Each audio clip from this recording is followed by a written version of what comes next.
Good morning, Bruins. Mr. Aguilar here to talk with you about the registration process for next school year, the 2015-2016 school year. It's already time to start thinking about the classes that you're going to be taking next year.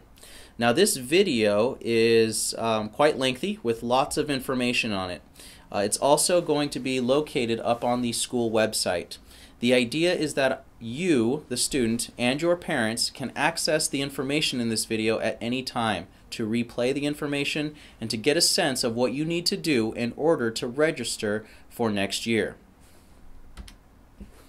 Today in your pause class, you're getting a couple of different things. First, the planning guide, which is the packet that your teachers are giving you right now. In it includes the pre-registration form, which is on page 65. This is an important form that you and your counselor are going to look at later on to decide which classes you need to take. In addition, you're getting the hack registration directions, again in your packet in page 66, with directions on how to register on the online system. Later in this video, we'll talk you through what that means and how you go about doing that, but right now it's time to think about a time that you will have to either at home or before or after school or in the library, sit down with a computer, get on the hack registration, and upload the classes that you want for next year. In addition, you're getting a copy of your transcripts. This will be a separate insert that we will give you so that you can see which classes you've already taken as you prepare for post-high school plans. You'll also need to reference your four-year plan, which is on page 68. So you're getting a lot of paperwork today, a guide that's got a lot of information about specific classes, but then towards the back of the planning guide, information about registering for next year. When you think about the classes that you want to take for next year, you first want to think about the classes that are required for graduation. These courses, these required courses, are on page 6 in the packet. You also want to consider what classes are most appropriate for me. In addition, you want to think about what classes will help me with my future plans. And those should include college or post-high school learning, where you will want to challenge yourself with as many rigorous classes as you can while you're in high school. A little bit about the registration timeline. Today, you are getting the registration video in your pause classes, an opportunity for you to start thinking about next year and the classes that you want to take.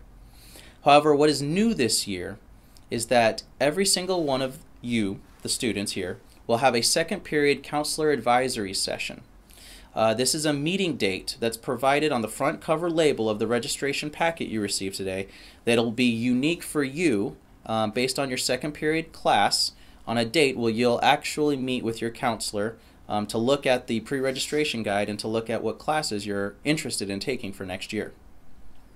This is important meeting between you and your counselor, and so what we don't want to do, what we want to discourage, is you running down right now to see Miss Mahaffey to try to schedule a time to meet with your counselor. You will have a chance to meet with your counselor on the date that it says on the front cover of your registration packet. You can pre-register online between now and the end of March through the online hack system. And you can do this at home, before or after school, in the library, but you need to complete this by March 27th. So who can help me decide what classes I want to take? Well, your teachers can. They can recommend the appropriate placement, specifically math teachers, language teachers, or any other teachers that would have a pathway that could help you figure out what you want to take for next year. Your counselor, and again, you will have a chance to sit down and meet with your counselor during the counselor advisory session that's scheduled for later in March. Your counselor at that time can also help you understand graduation and college requirements and make sure that you are challenging yourself with the appropriate courses for next year. You should also have your four-year plan already completed before the second period counselor advisory session. So take some time now to go through your four-year plan and make sure that it's up to date. Your family can definitely advise you about the choices that you should be taking, the classes that you want to take as well.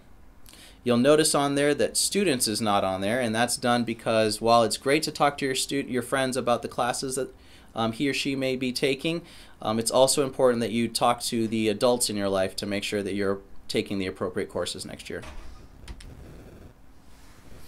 So, what can I do to learn more about courses I don't know anything about? Well, we have a couple of options for you.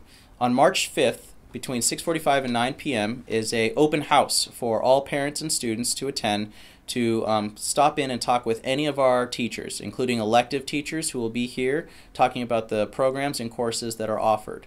It's a chance for you to ask any questions and just get a sense of what it is that is out there for you to take. In addition, there is the AP Roadshow, which is an activity that we're going to be doing in the cafeteria on March 9th during pause for interested students, current and interested students in the AP course offerings that we have. We have a lot of great growing programs that we want to inform you about. And lastly, make wise decisions. Your final course selection is used to build the CHS Master Schedule. So students, you will be held to your registration choices. This is important. Choose wisely, but also note that we purposely do not want students to change their mind the following year once the school year starts, because it does impact our master schedule. The scheduling change policy is in your planning guide on page 7 for you to refer to. Hi students, this is Mrs. Taylor to talk about choosing classes. The graduation requirements for your graduation year are listed on page 6 of the planning guide. Colleges want to see a rigorous coursework. Make sure you continue to take core courses even if you've met your graduation requirements. 10th grade students, you're required to take English 2 or Honors English 2, World History or AP World History, Math, generally Geometry or Algebra 2, Science, usually Biology, Honors Biology, or another upper level science, PE, CTE, Fine Arts, World Language, or other electives depending upon your four-year plan. 11th grade students, you also will need to take English, Honors English, or AP English Language, U.S. History, or AP U.S. History, and Math, generally Algebra 2 or Pre-Calculus, and depending upon your four-year plan, Science, PE, CTE, Fine Arts, World Language, or other electives. And finally, seniors, you will have to take a year of English, which would include either pre-college, EVCC, AP English Literature, or 2 semesters of an English elective, Government or AP Government, College and Career Readiness Seminar, and depending upon your four-year plan and your credit needs, Science, Math, World Language, Fine Arts, PE, CTE, or other electives. New this year, College and Career Readiness Seminar, and this is listed on page 40 of your planning guide. This course replaces the previous culminating exhibition course all 12th grade students were required to take. College and Career Readiness Seminar is now offered to all 11th and 12th grade students. 12th graders are encouraged to take it first semester, and 11th graders have the option to take it second semester. Studying beyond high school, will you be prepared? Course selection matters. A more rigorous high school curriculum will better prepare you for success in colleges and universities, both 2-year and 4-year, specialty and trade schools, the workforce, and the military. Early college, you can meet that challenge by looking on page 9 of your planning guide for these opportunities: AP courses, college and the high school courses, honors, tech prep, and running start. Four-year college requirements differ. In addition to the Cascade High School graduation requirements, most four-year colleges and universities require 4 years of math, including 1 during your senior year, 3 to 4 years of science, 2 or more years of the same world language, and 3 or more years of social studies. Requirements do vary by institutions, so please check with the college you are considering for their specific requirements. Community and technical colleges, specialty trade schools, and military. You will need to acquire a high school diploma to be admitted to these programs. We would encourage students to take 4 years of math through Algebra 2 and/or science for these opportunities as well. The bottom line is, know the admissions requirements for any post-high school program or college you are considering. A minimum requirement is just that, a minimum requirement. Challenge yourself. If you have questions, write them down to cover with your counselor during your second period counselor advisory session. We do have a college planning day coming up, and that will be held at Western Washington University on March 27th. Please see Trish Roberts in the Career Center to sign up. When you are considering your career plans, you can explore career interests in our elective classes. Consider career development classes such as Cascade CTE courses, Snow Isle, NJROTC, our auto program, and many more. Consider taking performing and visual arts classes. You can find detailed descriptions of all of these elective courses in the 2015-16 Planning Guide. If you're interested in running START, Online High School, NJROTC, and Snow Isle, there are 4 things that you will need to do. First of all, you still have to register for a full load at Cascade, which would mean 6 periods. Second, you need to check the appropriate box on your RSVP form, which we will hand out during the month of April. Third, you need to complete any entry paperwork and requirements for those programs. And finally, number 4, once accepted, you need to meet with your counselor to finalize your Cascade classes and periods. Additional considerations. You need to think about the amount of time you will have for homework, extracurricular activities, and jobs. Talk with your teachers about expected workloads in the classes. Know yourself. Schedule the most rigorous courses you can successfully manage. And finally, it's important to stay balanced. Don't overload your schedule. Additional considerations. New classes this year, we have bass guitar, robotics technology, introduction to art in design or introduction to art in drawing and painting, AP German language and culture, AP macroeconomics, AP computer science, and AP human geography. Also new in course name would be Business and Marketing 1 and 2, which includes DECA participation, and Business and Marketing 3, which includes DECA and Student Store. Online registration. Next steps.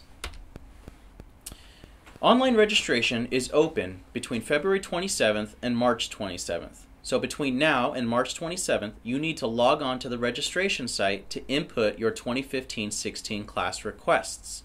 The directions on how to do this are in your planning guide on page 66. Again, this is expected for you to do on your own time, either at home or before or after school in the library. You do not need to wait until after your second period counselor advisory session in order to register online. You can go back and make changes to any of your requests after your second period counselor advisory session. So those of you that want to get on and do that tonight, you are free to do so. And then after your second period counselor advisory session, you can go back and make any changes to the choices that you've made. You do need to have computer access. So if you can do this at home or a friend's home, that is ideal. The library is also available before and after school and at lunch. And during the week of the 16th through the 19th of March, we will have computers available in the cafeteria during lunches up on the stage for students to come up and enter in their course requests. The online registration has a new component, which is that second period counselor advisory session we've talked about. This date is noted on your planning guide on the front cover. This is an important date for you to make sure you attend. Your second period teachers will help remind you of when your second period counselor advisory session is. Again, you may go in and make changes to your requests as often as you'd like during this window. You do not need to wait until your second period counselor advisory session in order to get onto the HACS system and register for classes. The deadline to input course choices is March 27th at 2:30 p.m. Do not wait until the last minute. The steps to register online. Complete the 2015-2016 pre-registration form that's listed in your planning guide. Don't forget to list alternative course choices and meet with your counselor during your second period counselor advisory session. Input both your course choices and your alternates into the online system by March 27th. In April, you will receive a course verification form. It's an RSVP form on which you will be able to verify your course selections and alternatives. Please make sure that you sign the RSVP form and that you have your parent or guardian sign the RSVP form as well. Indicate any alternative programs such as online high school, Running Start, etc. that you wish to pursue. And your counselor will probably have a conversation with you about making sure you have the appropriate paperwork needed for such programs. And turn all of this into your second period teacher during that course verification phase in April. Thank you. And if you have any questions, feel free to ask any of the administrators or wait until your second period counselor advisory session for more information. Thank you.